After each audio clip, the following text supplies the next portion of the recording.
I would like, first of all, to thank you all for your commitment to the people affected by the war in Sudan. I was in eastern Chad just last week, and I saw the devastating impact of this conflict on refugees, especially women and children. What I saw, what I've heard, was horrifying, just heartbreaking.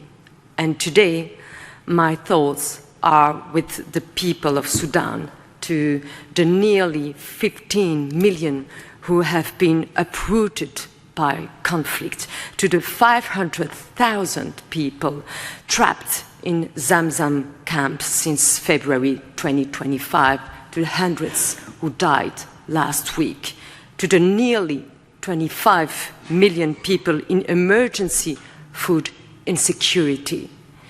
I also saw the courage and dedication of the humanitarian workers feeding the hungry and saving lives, and sometimes, unfortunately, losing their own lives. The EU is more committed than ever to get humanitarian aid to those who need it most, both in Sudan and neighboring countries. But we must have unhindered access. That was my main message when I was in Chad, last week.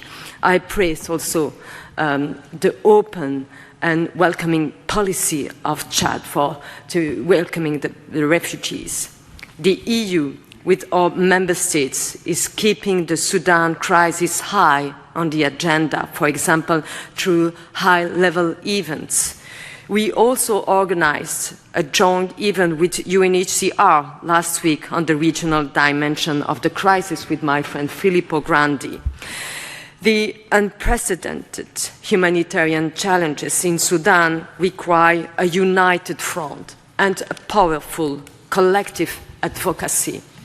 We must speak with one voice to demand respect for international humanitarian law, the protection of civilians, including humanitarian workers, and unhindered access for humanitarian aid in Sudan and in the hard-reached areas.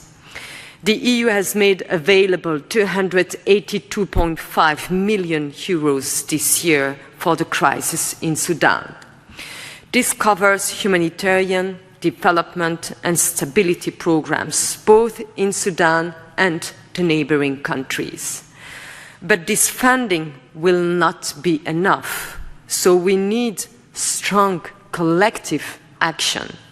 And we must strengthen our coordination to make sure our funding works together and not in silos. This includes getting development actors and the private sector more involved. We must also recognize the vital role of local responders and support them.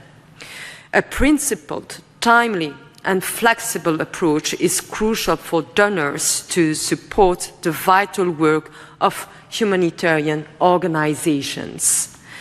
The Sudan crisis is the largest humanitarian crisis in the world, and I'm committed to keeping it high on the global agenda. Let's make sure today's discussions lead to much-needed relief for the people of Sudan. They are counting on us.